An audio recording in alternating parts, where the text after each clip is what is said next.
الحمد لله رب العالمين وصلى الله وسلم على نبينا محمد وعلى آله وصحبه أجمعين أما بعد.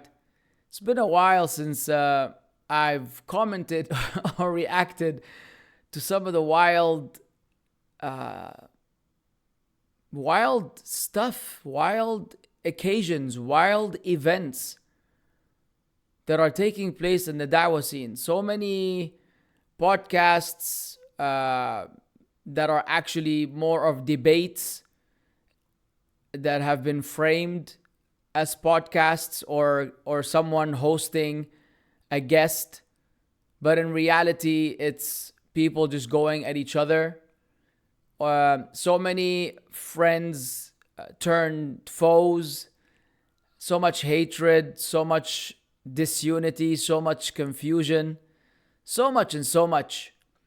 But it's not unexpected as long as Allah Azza wa Jal continues to test us with some individuals in the da'wah scene who are causing corruption and spreading confusion. Then we will continue to be patient for the sake of Allah and understand that this is the hikmah and the wisdom of Allah, and this is what the prophets and the messengers had to go through with their respective people. Sometimes you have to deal with disbelievers, which is, believe it or not, easier and more manageable than having to deal with a deviant. And it's part of the reason why a lot of these people don't understand when we say that, the Shia or the Ash'aris or the Maturidis or the Jahmis are actually more dangerous upon Islam and the Muslims than the Jews and the Christians. People who with no knowledge, no foundational knowledge, they're like, what? How could you say something like this? That's because they've never learned Islam properly. They don't know that a Muslim is not easily going to be duped or tricked by some Christian ideology, Jewish ideology, any type of foreign religion trying to convert you to their side. That the average Muslim who has Iman knows better. He knows that these people are never going to be pleased with us. But when it's someone from within you, someone from the inside, then you could easily be swayed. You could easily be duped. You could easily be tricked. You could easily be disoriented. And you could easily be misguided and deviate. Which is exactly why we have a lot of things to say about those who represent Islam more so than those who are opposing Islam. It's the same reason why we already know that the Zionists are criminals and that they have ill intentions for Palestinians and for Masjid al-Aqsa, and that they have a long historical agenda to conquer and take over. And so we don't really bother much in repeating ourselves and parroting the same information that we already know. We focus on those individuals that are being utilized by them for their expansion and for their goals.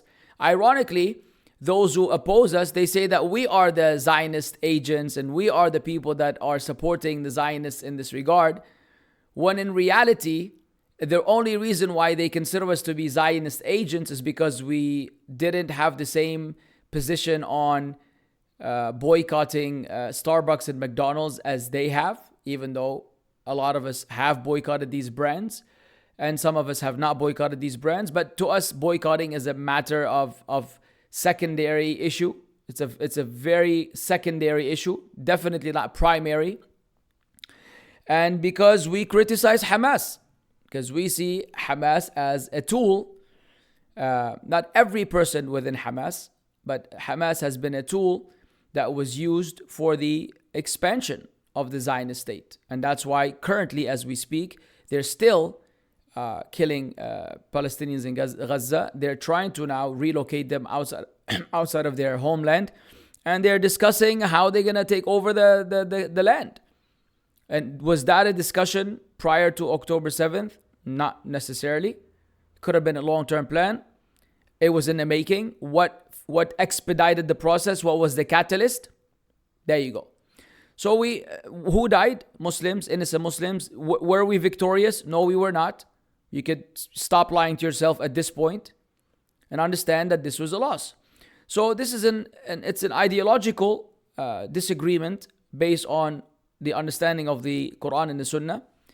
And, we understand that these people don't see it from our perspective.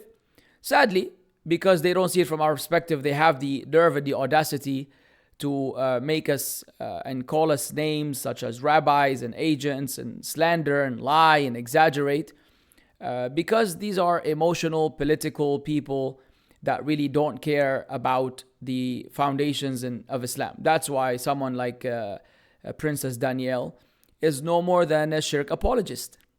She's just apologizing all the time for, it's okay, it's not really shirk. I'm not 100% sure it's shirk. This could be shirk. Or can you call on angels? Then do you call on jinn? Do you then say that Ibn Taymiyyah and Imam Ahmad were kuffar? And he's just going around in circles. Everybody's against him. Even people that used to like him are against him. Even non-Wahhabis, non-Madkhalis are against him. It's a joke. It's crazy. It's actually crazy how it happened. But hey, ever since he started speaking about the ulama, I knew that this was a matter of time before we see this, and what will come will be even greater. Are we happy? No. Do we wish guidance for him? Yes. May Allah Azza wa Jal guide him to the straight path. May Allah guide us all to the straight path and rectify our hearts and make us better. We surely want good for all the Muslims. There is no grudge, but there's definitely hatred towards those who oppose the Quran and the Sunnah and try to propagate kufr and shirk among the Muslims, or try to undermine the importance of Tawheed and criticize Shaykh Muhammad Abdul Wahhab or the A'immah of Islam. And that is something that we cannot take lightly, nor can we turn a blind eye towards. But it is what it is. Al-Muhim, I just wanted to react to a couple of things that he made. Obviously, the brother's making buckloads of money. The unemployed, stay-at-home housewife, Princess Danielle is at home all day, streaming 4 or 5 hour videos, collecting dineros from the geniuses who follow him and bother to watch him, even wait for him half an hour. All he gave his children a lecture about punctuality and the importance of time, and then he comes to the stream 20-30 minutes late, and the people are waiting in the chat room, just yapping and backbiting and gossiping and behaving like a bunch of menstruating females. Adi. For His Majesty to show up, and then he starts Madkhali Wahhabi, kufr, inkar, munkar, kafir, just to say, doesn't even pronounce the Arabic words properly, just, repeats and goes around and around just calling people names and, this and that. And then the people are like, oh, let me give him my money, brother. He got $50. Here's $50, super chat. Free Palestine. Oh, mashallah. MashaAllah, as soon as YouTube saw you give $50 and say free Palestine, army started to move towards the freeing of Palestine. That's what was needed. It was needed for someone to comment this and leave it as a broadcast for the world to make the necessary moves that will bring about the freedom of the Palestinian people. It's not going to be through Tawheed. It's not going to be through proper return to the Quran and Sunnah. No. It's going to be by a bunch of people donating money via super chat and just screaming free Palestine on all social media. Now, that's how it's going to happen. Back to the point, this dude has been making money. Am I sad? Wallahi, very sad. Why? Because that money could have been spent fi sabilillah. That is money that could have been spent to feed the miskeen and the poor and the needy. If anything, if you want to put it into a project, at least build a masjid, at least have a Quran waqf in some of the masajid, do something fi sabilillah. But to be giving your hard-earned money to a fitna maker on YouTube is really an indication that all of the education your parents tried to establish in your life and all the money they spent on school has gone to waste. Because you must be as brainless as they get if you think that this is a wise thing, that you donate your money to someone so they can yap and say Madkhali and Wahhabi and again and again. with absolutely no substance. Or, more importantly than substance, is the lies. The king of lies, the undisputed lying champion of the world. No individual in the da'wah scene has ever been called a liar more than Princess Danielle. It is unbelievable. Friends, foes, everybody from every strand of Islam, from every persuasion of Islam, from every background of Islam, there's a unanimous agreement that he is a kadabun ashir, just a blatant, delusional, disrespectful liar. And he lies for a living and he makes money from it. That's why he's live streaming every single day, again and again. So among one of his live streams is this amazing moment which I would like to comment on. So let's go there. All right. So here she is. But Daniel's a conspiracy theorist. Oh, that's a conspiracy. Obviously, a lot of people have been commenting on his demeanor, his hand gestures, his feminine nature, the fact that every time he wants to speak about his opponents, they all sound like women. It's like that inner part in him that wants to come out. It just comes out. I guess the only time he could act naturally, which is in that feminine way that he is when he's copying or making fun or mocking supposedly his opponents in da'wah and his enemies. So that's why he does it so frequently. And maybe that's why he's trying to collect as many enemies as possible. Because how else would he be able to act as a female so frequently? What would be the occasion? If he's at home with his family, obviously that's going to look very awkward. It's going to look awkward in any given circumstance. The only time where he thinks, and he does get away with it with his followers who are too silly to understand, is when he's making fun of his opponents. So he gets to behave in this way. And if we were to collect clips of his hand gestures and his statements and stuff like that, wallahi, it would be too aib even to show. I wouldn't show this to kids in the street. I wouldn't show it to my grandparents if they were alive. I wouldn't show it to a non-Muslim. I wouldn't even show it to Tupac, lest he sends some thugs after him. But hey. Yeah. So there's also some funny memes that were shared. 50-year-old dude still living on memes. Almost 50, still putting out memes day and night. Grow up, yeah. Grow up. As well that we can look at maybe later. But what about the rest? So the rest of the Madkhali network who have all come out to defend Jake. Let me just show you. Look at the hand gesture. Look how he uses the keyboard. The laptop is Jake's crazy. been really chummy with dollar store Pitbull. You might know this Samsung vendor. He's a really good Samsung phone salesman. Yeah. I'm not a phone salesman. I would love to sell phones. I just happen to be the head of training and Galaxy Master or Master Trainer, which is a very senior position within the company. I know you like to undermine your opponents and make them look like they all come from some uncivilized, uneducated background. So you call Jake a mailman and Shamsi an ex-crackhead, and you presumed in other talks that I'm also an ex-crackhead. All of these are lies and slanders, by the way.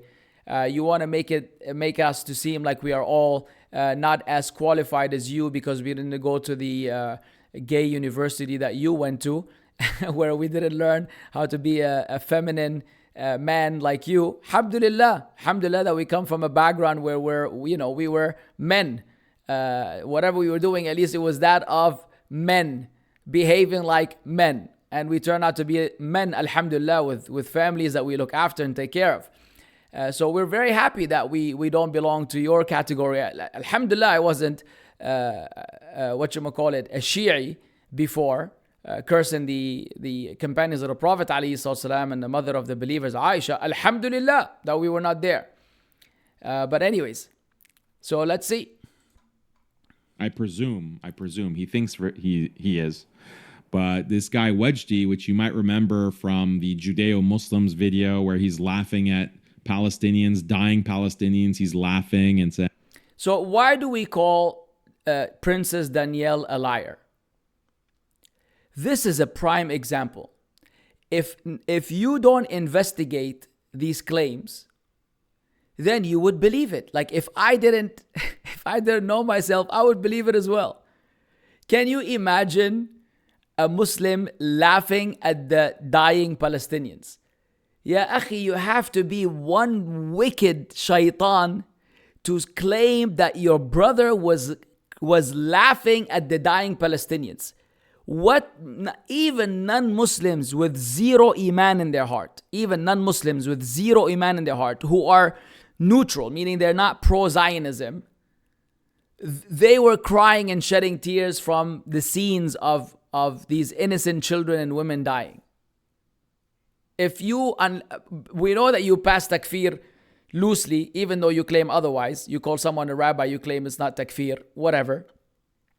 If you believe we have 1% iman, how can a Muslim laugh at the death of innocent Palestinians? You see, this is how you twist information.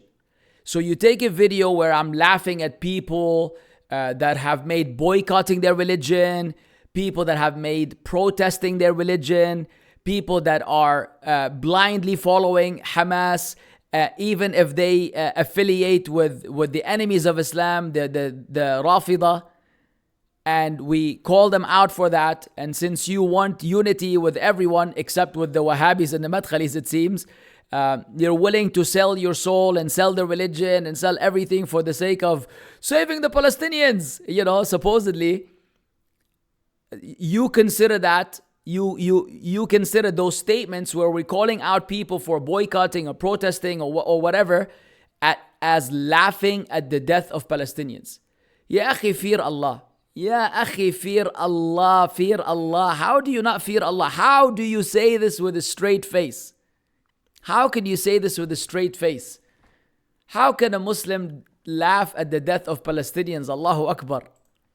Saying like, oh, basically not verbatim, but oh, you get what you deserve. You get what you deserve. Where did I say they get what they deserve? I say all of the Muslims are getting what we deserve.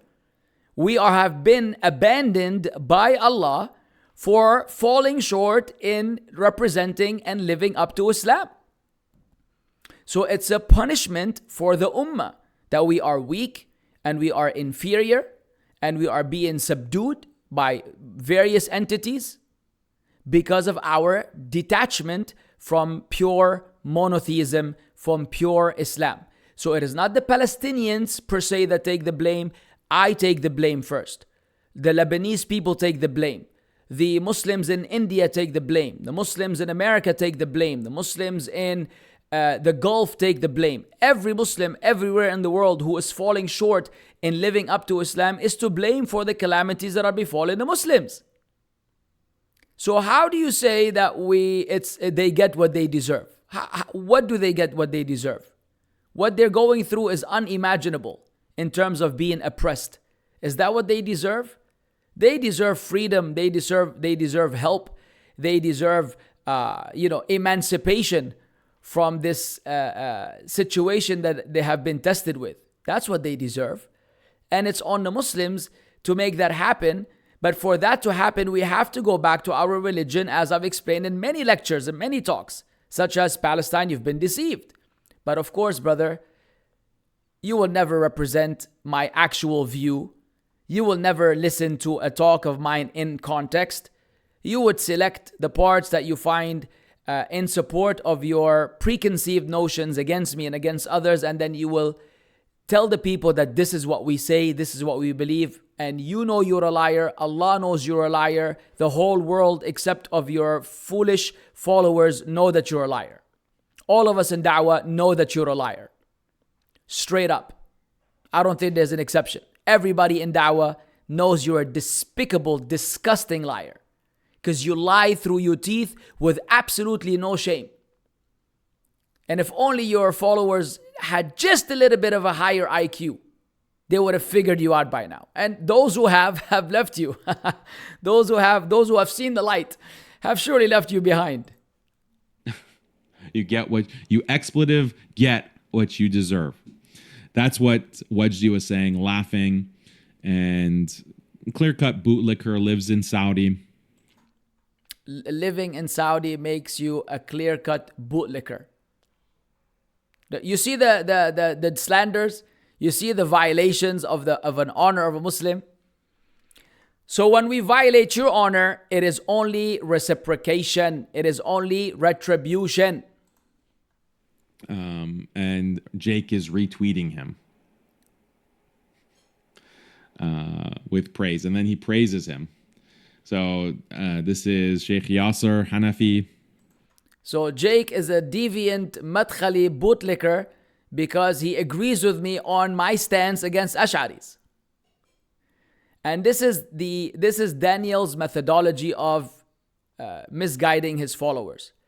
He will get a statement of an individual, even if it's a random individual, an anonymous individual, but that thing which that individual says agrees or is supposedly a representation of a strand of Islam, and then he will tell you Madkhalis believe this. Madkhalis are saying I should be killed. Wahhabis are saying that, Imam Ghazali and Imam Nawawi ibn Hajar was a kafir. You see?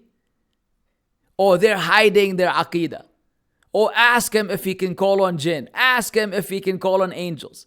He will get some individual statements and then make it seem to you that this is a collective, agreed upon, unanimous opinion that we are all adhering to.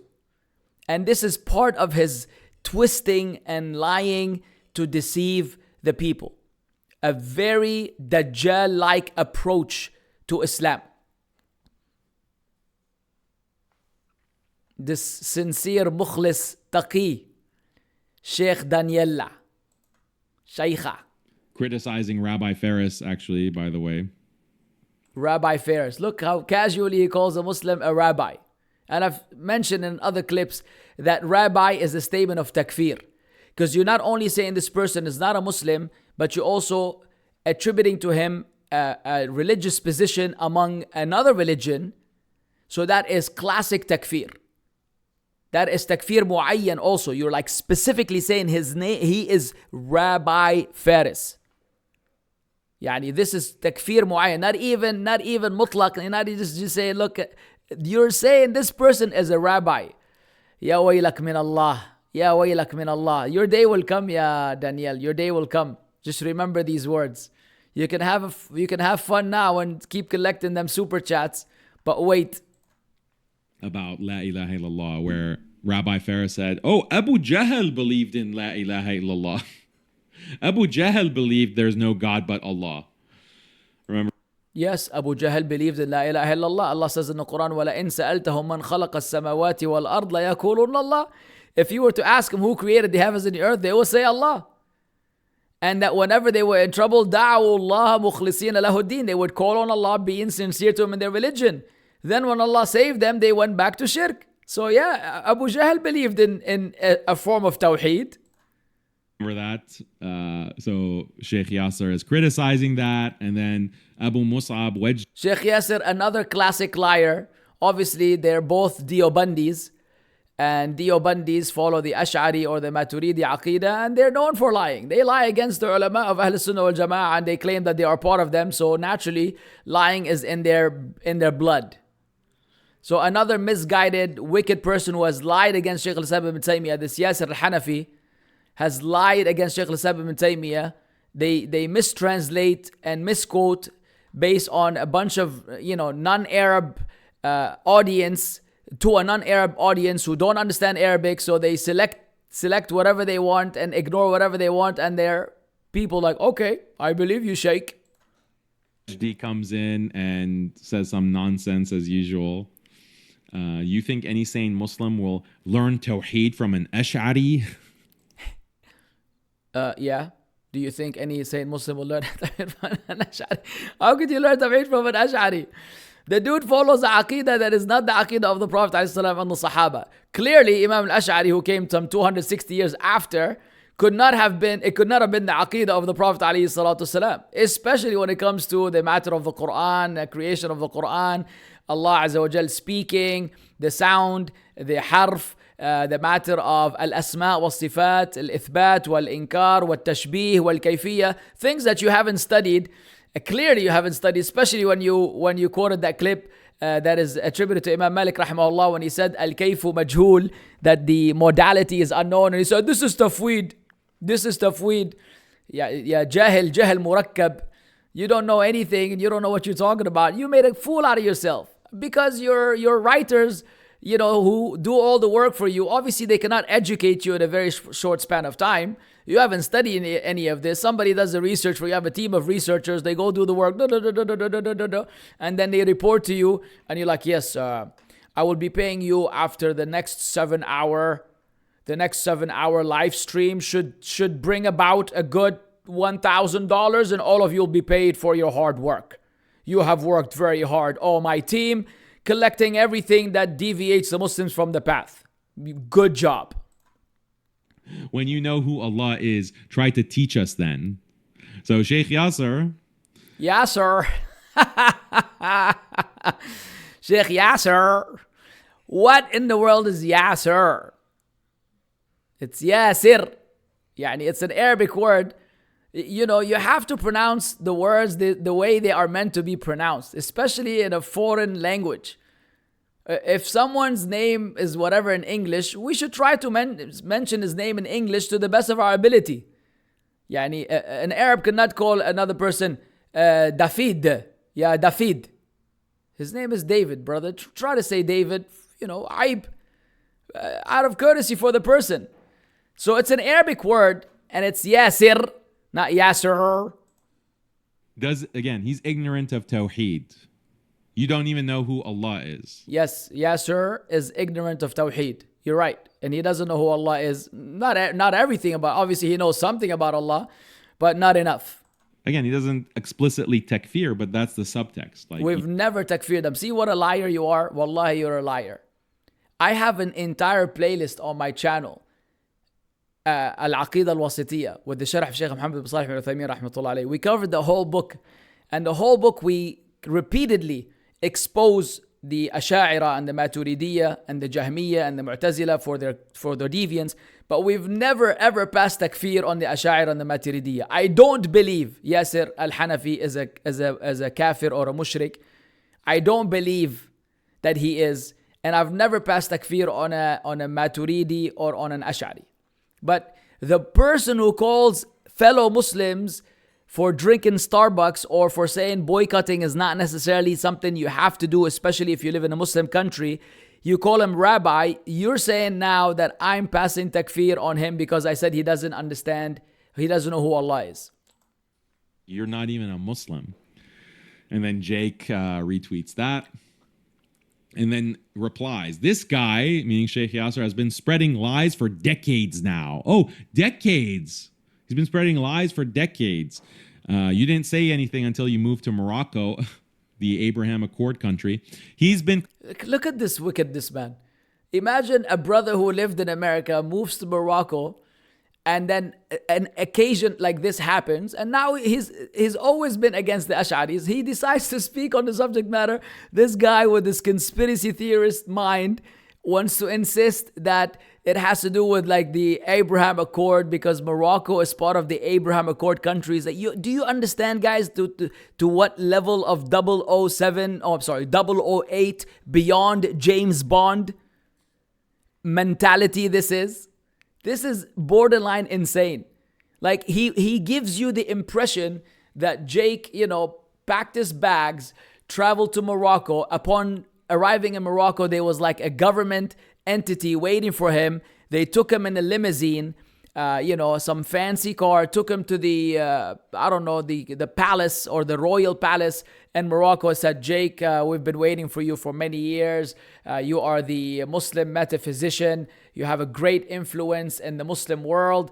And, we are all for the Abraham Accord. So, look, you need to go after Yasir al-Hanafi. It's about time that you go after Yasir al-Hanafi and Danielle. Because now we're going to pay your rent and we're going to put some money in your pocket and life is going to be good.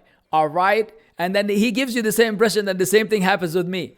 I get invited to Dubai, I give a lecture. This necessarily means that I'm sitting there with them, with the government, and making deals with them and saying, okay, what would you like me? What would you like me to teach the people, oh government? Or what agenda are you about? So let me go ahead and propagate this to my people. And the same thing that is happening in Saudi. All of these, wallahi, are lies. And even Farid. And when I mention these people, I'm not going to mention my stance towards them because it's irrelevant.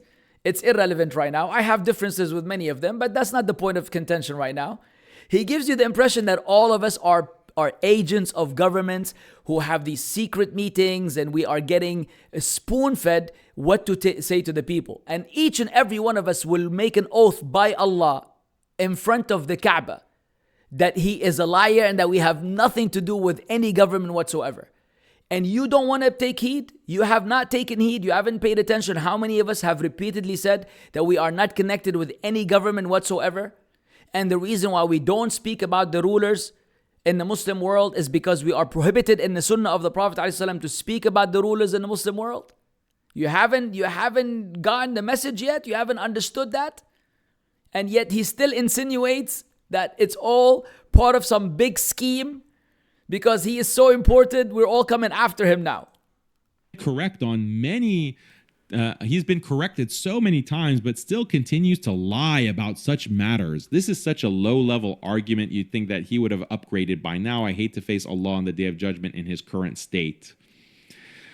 Jake obviously has been running from Sheikh Yasser. Sheikh Yasser said, oh, Jake, let's have a friendly discussion. Sheikh Yasser!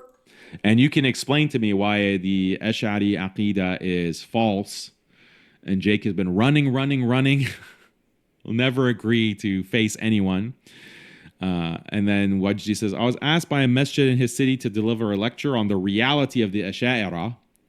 I obliged. Dude threw a fit and wanted me to either cancel it or debate him. He even wanted me to change the date to fit his schedule. I replied with a worthy rejection he can add to his CV. And then Jake says, unbelievable. May Allah bless you for your efforts, Sheikh Wajdi. There's a feminine. Come out, princess. Come out.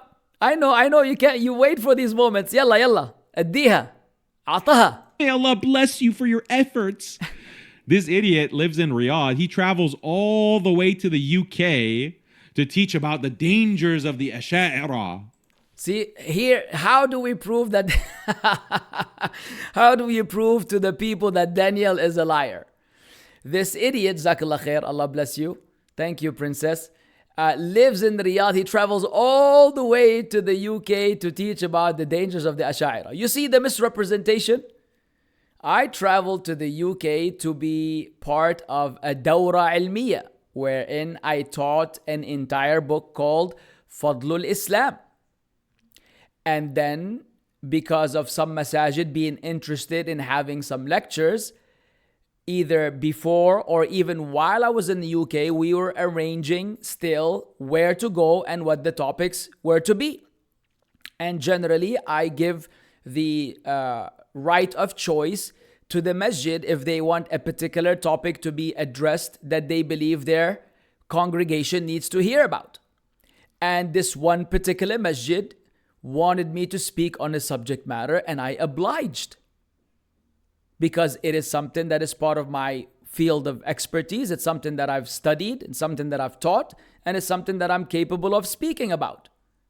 So one lecture out of a good maybe 10 or 15, excluding the 7 or 8 sessions or 8 lectures we had for the actual book to cover, was about these Ash'ari. Maybe actually 2 lectures were about the Ash'ari.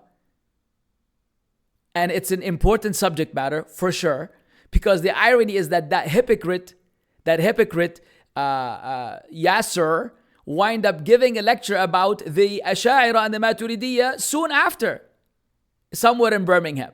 So he criticized me for discussing this topic that is not suitable for the masses, but it was okay for him to discuss it with people in Birmingham. You see the double standards? But you see the misrepresentation? So if you don't know the reality, you will think I actually said, you know what, I'm going to pack my stuff and leave with the endorsement of the government. They're going to pay for my tickets, fly me on first class, have lounge access, 5-star hotel, and I'm going to go all the way there to cause discord and confusion among the Muslims by speaking about the Ash'ari in the UK. That's the impression you get. You won't get the reality, which is, look, man, this is one topic that the masjid wanted their audience to, maybe the imam gets a lot of questions from the congregation about the subject matter, and he wanted someone to address it.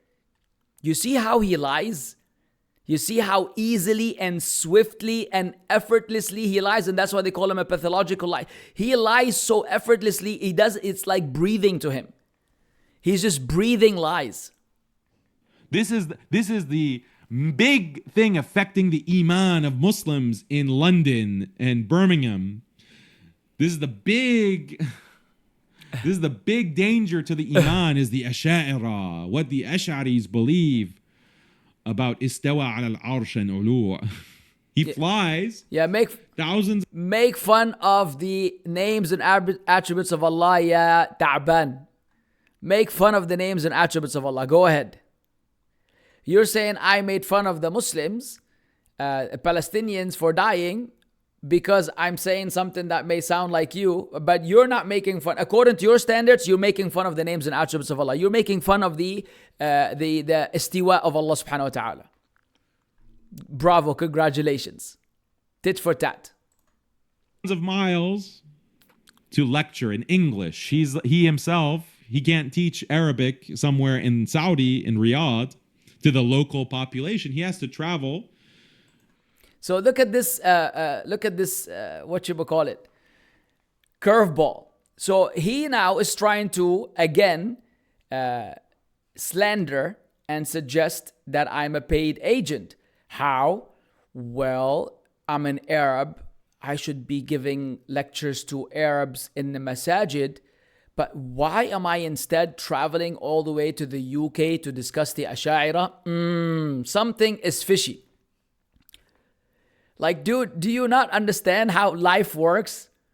Like, the whole world knows my life story. It's on YouTube. The fact that I was living in America, ironically, in Houston, Texas, where you were, in Texas, where you are, I'm sorry, for 10 years I lived in the US. And this is where I learned Islam. And naturally, because I am bilingual, the need to address English-speaking Muslims is far greater than the need for addressing Arab Muslims, because there are plenty of mashayikh to do the job. So Sheikh Suleiman al-Ruhaili, hafidhahullah, does not speak English.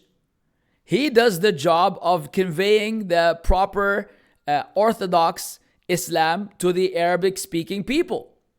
I, on the other hand, am a bilingual who's able to listen to Sheikh Suleiman, understand him perfectly by Allah's grace and mercy, and be able to translate verbatim, word for word, this to the English-speaking world. Believe it or not, that's where my efforts are going to go.